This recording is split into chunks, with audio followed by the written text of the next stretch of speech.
Добро вечер, вести на Канал 5. Министерот за внатрешни работи Панче Тошковски во вечерашното гостување на само интервју на Канал 5 рече дека во дискотеката Пулс во Кочани никој не побарал дозвола од МВР за употреба на пиротехниката.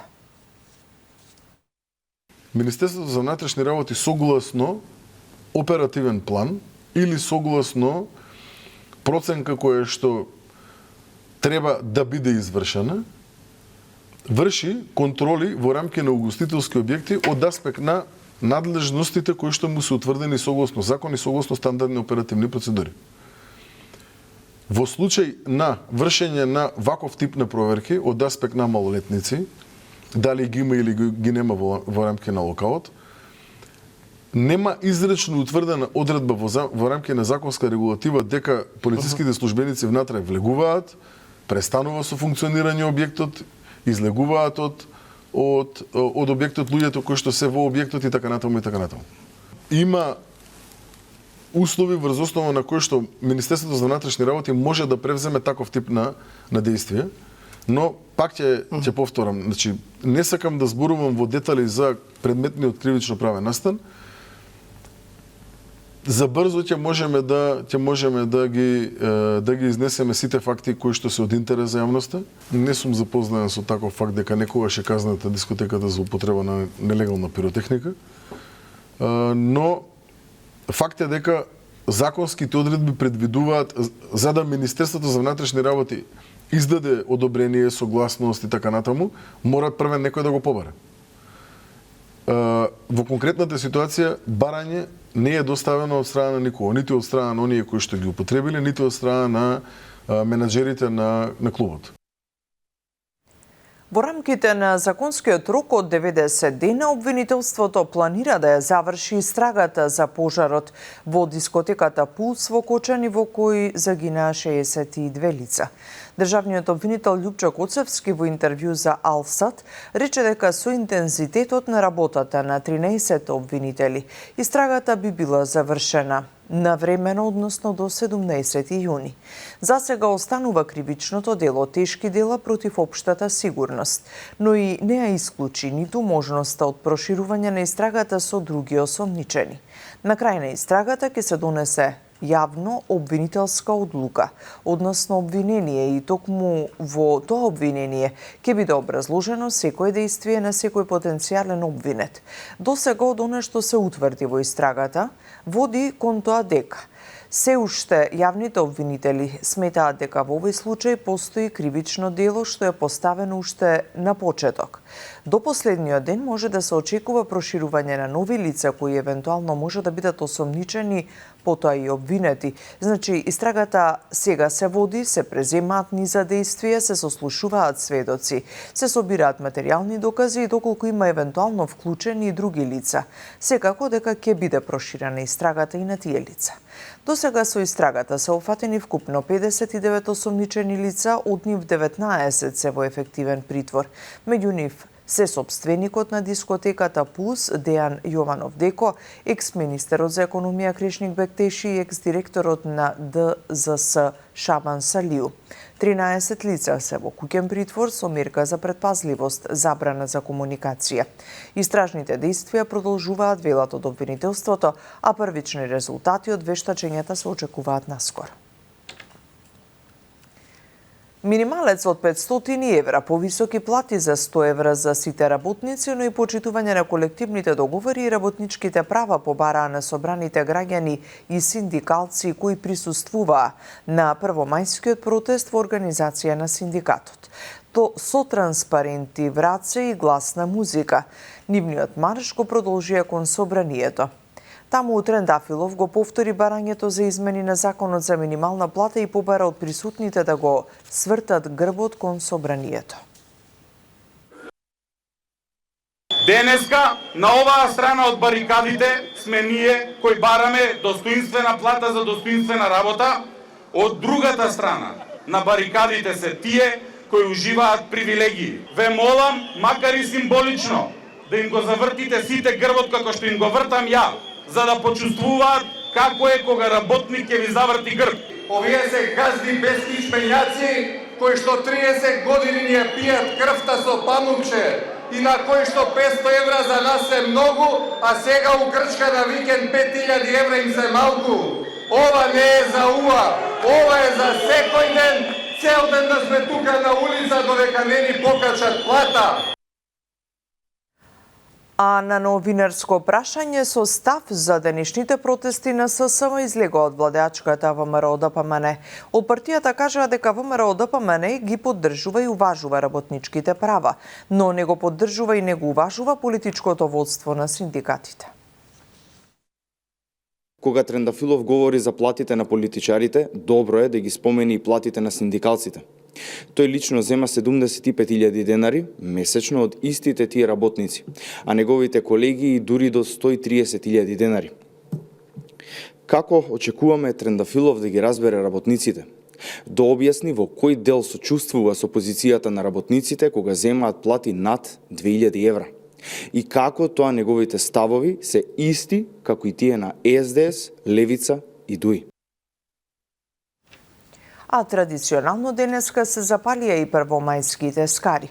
Излетничките места околу главниот град беа полни со граѓани, кои на овој начин решија да го прослават празникот. Екипата на Канал 5 беше во Скопско Кучково. Дејан Трајковски ни ја пренесува атмосферата од таму. Трката со брзото секој не ви е запре. Градските улици се испразнија, а излетничките места се наполнија. Граѓаните првомајски отидоа по воздишка со семејствата и пријателите во природа. Граѓаните побегнаа од градскиот бетон во природа, опуштени, далеку од стресот и обврските, секојдневна титност тука ја нема, па за промена можат да се забележат среќни лица.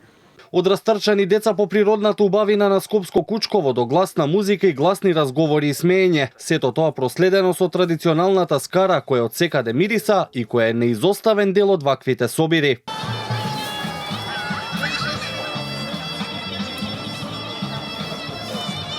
Доброто расположение е воочливо од далеку, а некои пак ја искористија можноста да се пошегуваат и пред камерите. Под васервага заради тоа што мрсното мора да капи точно во жарта и автоматски она после се распалува само од себе, така да може да траи повеќе жар, може да правиме повеќе месо. Велат 1 мај ретка можност да се вратат кон природата, за која поради обврските жалат што не можат почесто да ја посетуваат. Живееме сега во зграда и е многу таму гужва како ќе дојдеме у природа и поопуштено, поубаво да се споиме повторно со природата, пошто знаете цел град е бетониран, нема вака земја, нема трава, нема природа и тоа е тоа.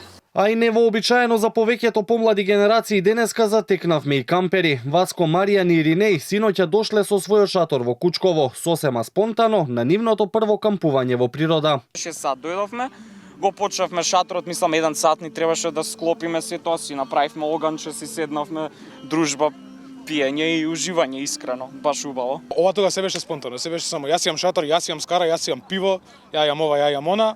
Ајде, кој сме тројца, готово, идеме така заедно. Сам си во шума со оган уживан си. Денеска првомајска атмосфера и интересно е многу. Еден ден е едно искуство, друг ден е второ искуство и кула. Покрај излетничките места, голем број скопјани остана и во градските кафеани и кафулиња кои денеска работат, а некои пак се реше и за патувања надвор од државата. Пратеникот Беким Ќоку, кој важи за представник на самоопределување на Албин Курти, ќе биде нов координатор на пратеничката група на Вреди, која ќе брои 9 на пратеници, но такво известување се уште нема доставено до кабинетот на собранискиот спикер. До формална поделба на Вреди на 2 дела во собранието ќе дојде ако посредбата Мицкоски и Таравари и официјално се договорат Алијанса за албанците да ја напушти владината коалиција. Во такво сценарио, владиното мнозинство од 78 ќе се намали на 73 пратеници, односно Алијанса на Таравари ќе премине во опозицијскиот табор со нова пратеничка група од 5 пратеници. Состанокот меѓу премиерот и лидерот на Алијанса се уште не е закажан. Потврди Таравари за Канал 5 кој вели дека деновиве ќе се координира со Мицкоски, откако тој ќе се врати од службен пат. Одлуката на Уставниот суд да го укине решението за давање одобрение за основање на мадресата ИСАБ причина за жестоки реакции на ДУИ и Влен. За интегративците, одлуката на Уставен била директен удар за верската слобода, а од Влен сметаа дека таа представува пораз за Али Ахмети и неговите, како што велат, лажни политики кон албанците. За ова Андријана Лазова-Божиновска. Скандалозна одлука на Уставен и понижувачка тишина одвреди. Со ваква оценка опозицијската ДУИ реагира за укинатото одобрение за основање на приватно средно училиште во Кондово, Медресеја и Сабеу од страна на исламската верска заедница. Со ова од Мала Речица вела дека се ускратува правото на образование на илјадници млади, а вината за тоа според нив е кај вреди, кој од позиција на власт дале зелено светло за поништување на одобрението, донесено од претходната влада во март 2024 година. Оваа одлука представува директен напад врз верската слобода, врз достоинството на муслиманската заедница и врз едно право што беше добиено како исправка на историската неправда за време на претходната влада. Ова не е само правно прашање, ова е битка за колективното достоинство. Но она што е уште потешко од самата одлука е срамната тишина на албанските представници во оваа влада. Наместо да протестираат, тие молчат. Пишува во соопштението од ДУИ. Вреди со контраовинувања. Поништувањето на лажната акредитација на медресето произлезе од празните ветувања на ДУИ и соработниците од ИВАЗа. Вела дека токму Ахмети и неговата партија не успеале да обезбедат правен статус на ова училиште. Ова е личен пораз на Али Ахмети и неговата клика, кои секогаш си играа со верските чувства на албанците, само за теснопартиски политички интереси. Денес вистината излезе на виделина. Медресето никогаш не било акредитирано на законит начин.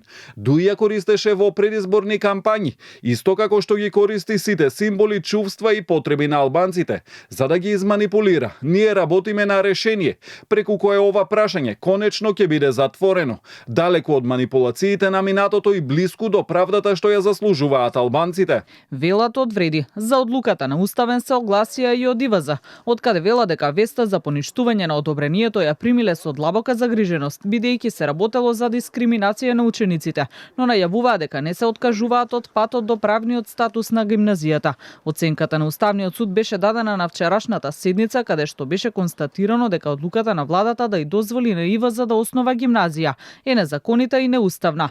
Нивните аргументи се дека овој потек е спротивен на Законот за средно образование, кој забранува верско организирање, дејствување и истакнување на верски символи во средните училишта, но и спротивен на амандманот 7 од Уставот, според кој верските заедници може да основаат само училишта во кои се предава веронаука. Уставен заклучува дека со одобрението владата ја повредила уставната одредба за одвоеност на државата од верските прашања. Ги гледавте вечерните вести, имајте убава вечер.